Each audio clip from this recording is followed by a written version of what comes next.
Welcome, curious soul, to Tales of the Tattered Book. I am your host, the keeper of the book. With each passing moment, new horrors appear on these weathered pages, yearning to be told. As I open this arcane tome, remember, knowledge comes at a price, and some truths are better left unspoken. Tonight, we continue our journey through Whispers of the Void, delving into the fractured mind of Dr. Alexei Volkov, the Ares mission psychologist. In The Mind's Abyss, we'll witness the unraveling of sanity in the face of cosmic horrors. As the lines between reality and madness blur, we're left to wonder, in the vast emptiness of space, what terrors lurk not just around us, but within our own minds.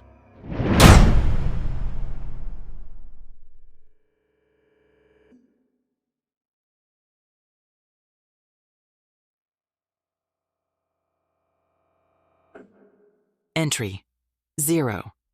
December 18th, 2044. Dr. Alexei Volkov, initiating first log entry. Psych core systems, online. Neuro recorder connection, stable. Right. Here we go. This is Dr. Alexei Volkov, mission psychologist for the Ares Initiative. I'm recording this entry as we prepare for our final checks before cryosleep. The irony of a psychologist about to be frozen for 14 months isn't lost on me, I assure you. My role here is straightforward. Maintain the crew's psychological well-being during our mission to Mars. Sounds simple when you put it like that. Just keep a bunch of highly trained professionals sane while we hurtle through space towards a dead planet. No pressure, Alexei. Now, for whoever might be reviewing these logs in the future, hopefully not during my post-mortem psychological evaluation, let me explain the system I'm using. Each crew member has been assigned a psych core, a quantum storage unit that interfaces directly with my neuro recorder. It's designed to record not just our sessions, but also brainwave patterns, emotional responses, and even subconscious reactions. In theory, it should allow for a depth of psychological analysis never before possible in a space mission. In practice, well, we'll see, won't we? The technology is new, and I'd be lying if I said I wasn't both excited and a little apprehensive about using it. I've already conducted preliminary evaluations on all crew members. Everyone's showing expected levels of anticipation and anxiety. Nothing out of ordinary so far. Tomorrow we sleep. This is Dr. Volkov signing off. End log. Entry 2. February 28th, 2045. Dr. Alexei Volkov. Cryosleep evacuation complete. All crew members revived successfully. Conducting post-cryosleep psychological evaluations. Accessing Psych Core. Elena Rodriguez. Session begin. Dr. Rodriguez, how are you feeling post-cryosleep? I feel like I've been hit by a rover, then reversed over for good measure. But hey, at least I'm awake, right? That's a win in my book. Indeed. Any unusual dreams or sensations during cryosleep that you can recall? You know, it's funny you ask that. I had this weird dream. Or maybe it wasn't a dream. It felt so real. I was floating in this vast dark space. But it wasn't empty. There were shapes, moving, watching. I couldn't see them clearly, but I knew they were there. Interesting. How did that make you feel? Scared at first, but then curious? It was like they were trying to communicate something, but I woke up before I could figure out what. I see. These types of dreams are not uncommon after long-term cryosleep. The mind often creates vivid scenarios to cope with the lack of sensory input. However, I'll make a note of it for future reference. Sure. Hey, is it normal for everything to have this massive headaches? Or is that just me? Headaches? I'm not seeing anything unusual. Perhaps it's a temporary effect of the cryosleep. If it persists, please inform Dr. Tanaka. Will do, Doc. Can I go now? I'm dying to see Mars up close. Of course. Thank you for your time, Dr. Rodriguez. Session end. Post-session analysis. Dr. Rodriguez displays typical post-cryosleep disorientation, coupled with high excitement levels about the mission. The dream she described is somewhat unusual in its vividness, but not necessarily cause for concern at this stage. Note to self. Review historical data on cryosleep-induced hallucinations. There's something about Rodriguez's dream that nags at me. Probably nothing, but best to be thorough. End log. Entry 32, March 20th, 2045. Dr. Alexei Volkov. 1 week into our Mars orbit, and the psychological strains are beginning to show. Nothing extreme yet, but the signs are there. I've been conducting regular check-ins with all crew members remaining on the orbital station. I have listed some of the issues identified, but the list is growing. Circadian rhythm disruption. Several crew members are struggling with the lack of a natural day-night cycle. Dr. Chen, in particular, has reported difficulty sleeping and concentrating. Earth sickness, a phenomenon akin to homesickness, but more intense. Lieutenant Yamamoto described it as a profound sense of disconnection when looking at Earth as a mere blue dot in the sky. Spatial disorientation. 2 crew members have reported occasional bouts of vertigo, especially when looking out the viewing ports at Mars. Cognitive fog. Dr. Tanaka noted that some crew members are experiencing slight delays in cognitive processing, likely due to the combination of microgravity and psychological stress. Sensory deprivation reactions. Crew botanist Dr. Patel mentioned having vivid olfactory hallucinations, smelling earth scents like fresh-cut grass or rain. Recorded all the entry into my psych core. More notes to follow. End log. Entry 67, April 25th, 2045. Dr. Alexei Volkov. Accessing Psych Core. Dr. Marcus Chen. Session begin. Dr. Chen, your sleep patterns show you haven't been resting despite the medication. How's the work progressing? Very well, Doctor. The quantum void experiment is showing incredible results. When we create complete darkness around the trapezohedron, there's something... Session continues. Dr. Chen, I noticed some inconsistencies in your time logs. Reports from different days seem to overlap. I've noticed that too. At first, I thought my neural recorder was malfunctioning. The logs say 2 weeks have passed, but it feels like days or months. I believe the energy from the quantum void might be interfering with the equipment. We should have that checked. Any other unusual equipment behavior? Or anything else out of the ordinary? I had this dream last night. At least I think it was last night. I was in this black desert. In front of me stood a massive pyramid, and on top, there was something. Sorry to interrupt you, Marcus, but I just checked your psych core data. There's no REM activity recorded during your sleep cycle. It is impossible to have dream without any REM activity. You see, the equipment is wrong. The trapezohedron affects everything around it. Measuring devices, chronometers, neural recordings. Nothing works properly anymore. Or maybe it's affecting something else entirely. Perhaps you should take a break from... No, not now. The quantum void needs constant monitoring. Something's trying to come through. I can feel it. I need to understand what. Session end. Post-session analysis. Dr. Chen is exhibiting signs of acute stress reaction with paranoid features, possibly triggered by the intensive nature of his current research project. The vivid nature of his hallucinations is concerning, especially the consistency of the imagery. I've prescribed NeuroStill, a new generation anxiolytic with mild antipsychotic properties. We'll monitor closely for any side effects or changes in symptoms. Note to self. Chen's description of the creature in his dreams is unusually specific. Psych core data during his recollection showed anomalous patterns. Most peculiarly, the hippocampus showed activity patterns consistent with both memory formation and recall simultaneously. If Dr. Chen's symptoms persist or worsen despite the prescribed treatment, I may need to recommend a temporary suspension of his lab access. End log. Entry 68, April 28th, 2045. Dr. Alexei Volkov. Accessing Psych Core. Dr. Elena Rodriguez. Session begin. Dr. Rodriguez, thank you for agreeing to this urgent session. I understand there's been an incident in your lab? Jenkins is... God, Volkov, you should see it. The walls were breathing, and Jenkins, He's everywhere. Take me through what happened. I got the alarm and ran to the lab. It was like something out of a horror movie. The growth was everywhere, and Jenkins, parts of him were fused into it. His eyes, his hands, it was like a fucking painting made of his own flesh. But his workstation was active. He'd been running experiments with XS-01 after he said he was quitting.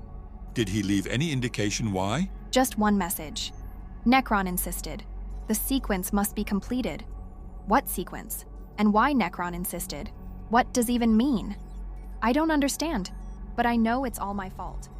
Session continues. You mean besides feeling like I'm going insane? I see things shifting in the shadows. I feel things crawling inside my skin.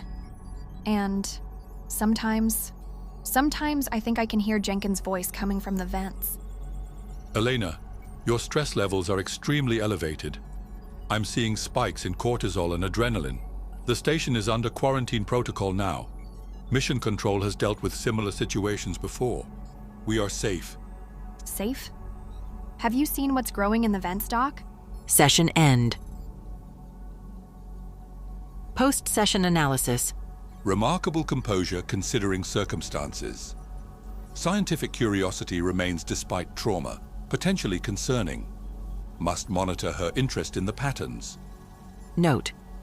Queried Necron about the insisted message and Jenkins' unauthorized lab access. Necron claims Jenkins requested after-hours access to complete routine maintenance on containment systems. Access logs confirm this. However, something about Necron's response feels rehearsed. We'll need to discuss this with Cooper once she's finished reviewing station security protocols. Secondary note. Jenkins' recent psych evaluation showed no concerning behavior. Why would he return to a project he was so desperate to leave? Unless... Session notes truncated. End log. Entry 71 to 77.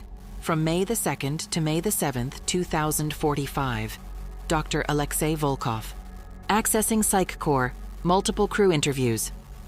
The last few sessions were unsettling to say the least. The crew's mental state appeared to be deteriorating at a faster rate than I anticipated. Keeping up with all cases has become nearly impossible. Quarantine protocols limit my direct contact, some sessions conducted via video link, others in person when containment allows. Many crew members are now completely inaccessible in sealed sections of the station. What follows are the cases I've been able to document this past week. Video session. Dr. Samira Patel, botanist. May 2nd, 2045. Access via emergency botanical lab feed. Visual quality degraded due to environmental interference. Session begin. The soil was dead, Alexei. Nothing would grow. We tried every Earth species rated for extreme conditions. Nothing. But now everything grows. Too much. Too fast. And the color, it's not Earth green. It's something else. How so? Please explain further. Every botanist knows the shades of chlorophyll, but these specimens, the pigmentation is deepening, like old blood or rotting velvet. And beyond chlorophyll, there's something else being produced in the tissue. Yesterday, I watched a seedling mature in hours. Hours, Alexei. Session continues. The previous tests were wrong. All those failures. We just needed to understand what Mars wants to grow. What it used to grow. The specimens are developing structures I've never seen. Not leaves, not roots, but something organic. They pulse with fluid movement like muscle tissue. And at night, when the lights are dimmed, I've seen them.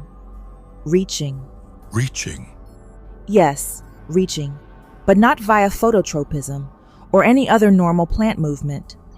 Last night, my assistant found 2 specimens had merged their vascular systems. The root networks are spreading beyond their beds, joining together, like they're becoming one vast organism. And sometimes, in the dark corners of the greenhouse, I swear I can hear them breathing. Session end. Post-session analysis. Dr. Patel's own behavior shows concerning evolution. Her scientific detachment appears to be shifting towards something closer to reverence. The psych core readings during her descriptions of the breathing showed unusual patterns of neural activity in regions typically associated with religious experiences. Note to self. Video feed exhibited sporadic distortion. Dr. Patel's features appeared to blur intermittently, particularly around the eyes. End log. In-person observation. Lieutenant Sarah Cooper, Navigation Officer, May 4th, 2045. Medical Bay, Containment Wing B.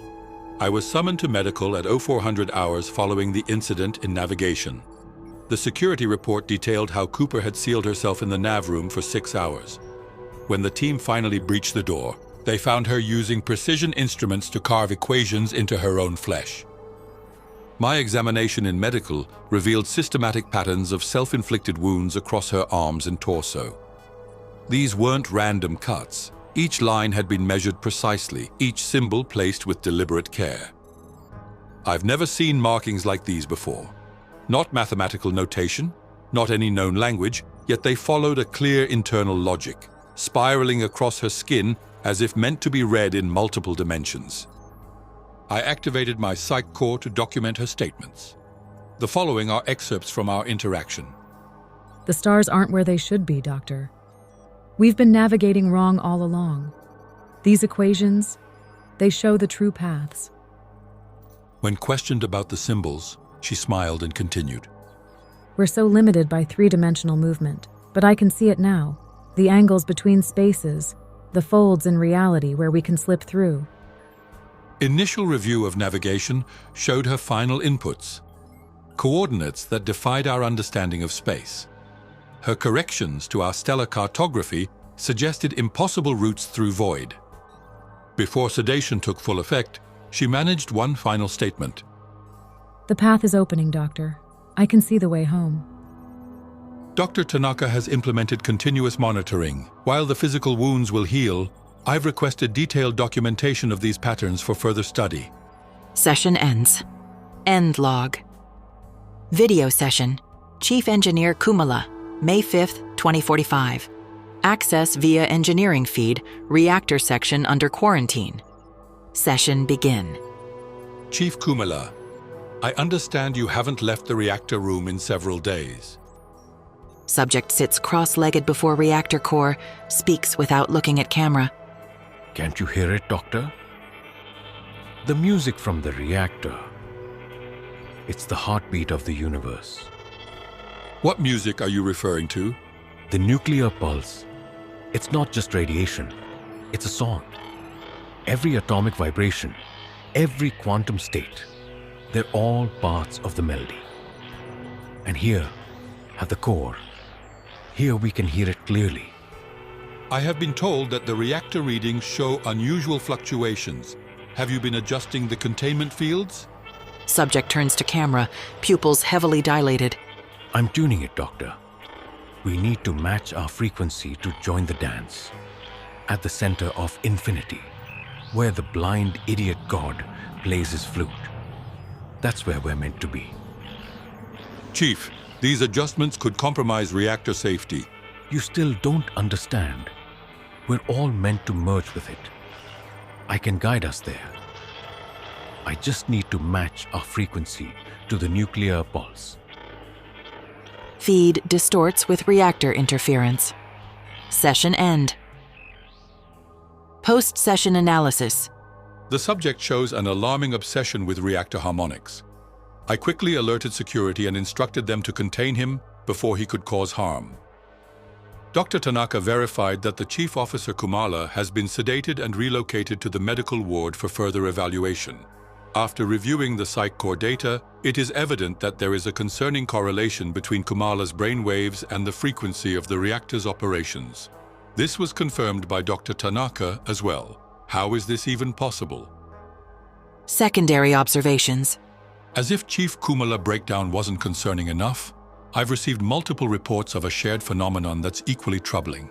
13 crew members, independently of each other, have described brief moments where Mars appears to shift in appearance, revealing glimpses of blue oceans or green land masses. The consistency of these reports is alarming. Could the stress of the mission be triggering some form of collective hallucination? Then, Weather Control Team on Section D sent an urgent alert at 0300 hours. Officer Ming walked into an airlock after claiming to see an impossible color in Mars's atmosphere. Footage shows him removing his suit before cycling the lock. Unfortunately, we were unable to recover the body. End log. Entry 77A, May 7th, 2045, Dr. Alexei Volkov. I've requested an emergency meeting with the command staff to discuss implementing more stringent monitoring protocols. I've also asked Necron to run a diagnostic on our communication systems, thinking these visual anomalies might be technological in nature and causing additional stress to me and the crew. End log.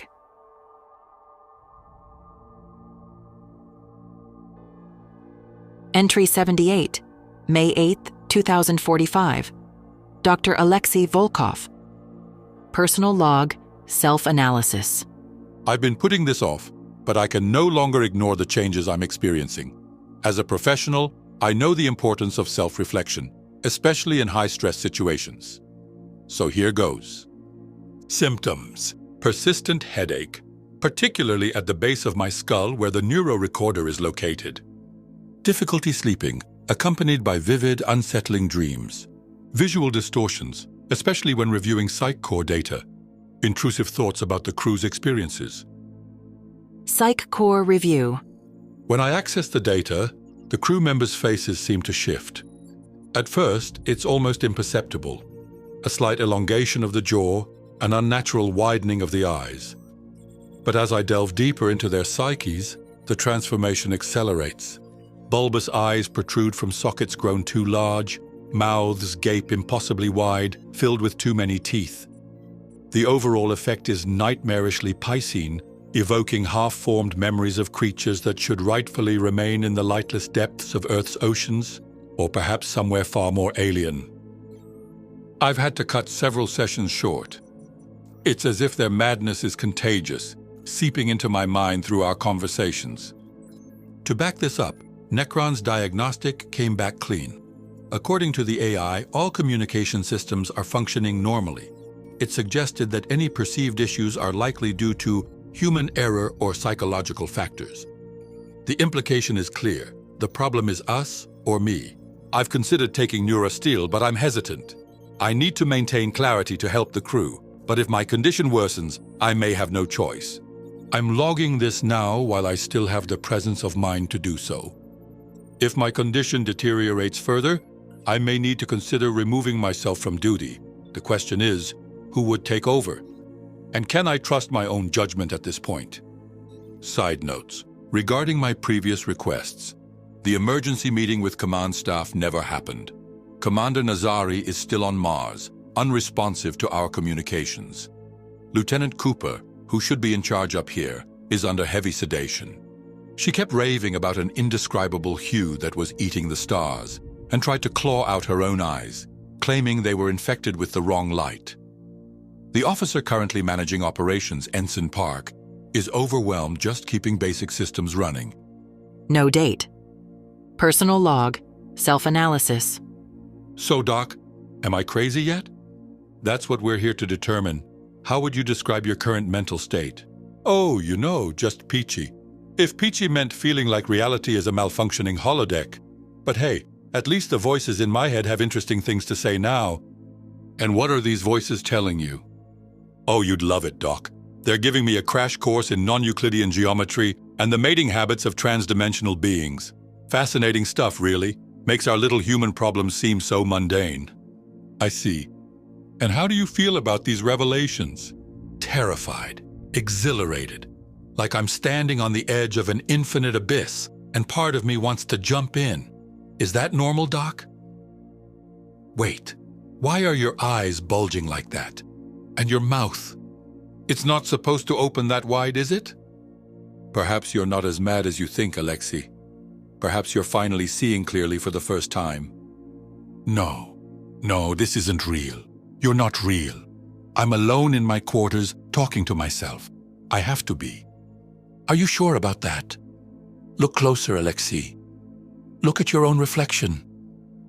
Do you see it now? The faces beneath the faces? The masks we all wear? I see them. They're everywhere. How did I not notice before? And do you remember where you've seen these faces before? Innsmouth. It was Innsmouth. End log. Is that it? The last transmission from Dr. Volkov? Affirmative. Brain patterns degraded beyond recognition, consistent with previous subjects. He lasted longer than the others, at least. Have we analyzed all the psych cores? Affirmative. All retrieved psych cores have been processed and analyzed. What about Synapse? Did we recover its psych core? Negative. Synapse's location is unknown, last detected in the vicinity of the Project Kronos debris field. Kronos. So it went back to where this all started.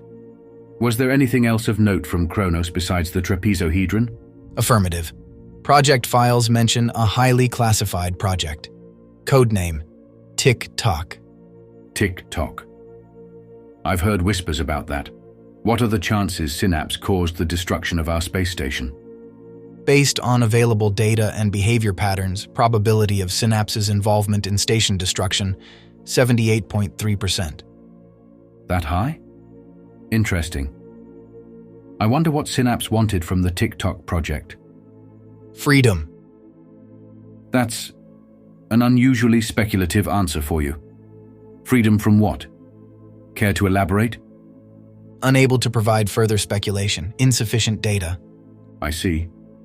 Maybe it's time we ran a diagnostic on your neural networks. You're not usually this interpretive. For now, what's the status on Dr. Tanaka? Dr. Tanaka remains in a comatose state. Brain activity shows unusual patterns consistent with deep REM sleep. Wake her up. Now. We need to know what happened after they left the station and crashed in the South Pole. She might be our only link to understanding what's happening. Caution advised. Forced awakening may result in psychological trauma or memory loss. That's a risk we'll have to take.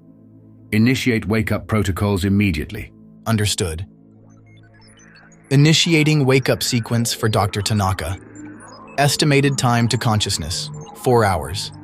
Good. And keep monitoring that debris field. And so, dear listeners, we close another chilling chapter of Whispers of the Void, leaving Dr. Volkov lost in the labyrinth of his own mind, and the fate of the Ares mission hanging in the balance. As the cosmic horrors seep through the cracks of human sanity, we're left to ponder, how thin is the veil between reason and madness? And in the face of truths too terrible to comprehend, is insanity not a refuge, but an awakening? If you dare to delve deeper into these eldritch mysteries, subscribe to our podcast, leave a rating and review, and whisper of our tales to others. Your engagement feeds the book, fueling the terrors yet to come. Until next time, and may your nights be sleepless and your dreams unsettling.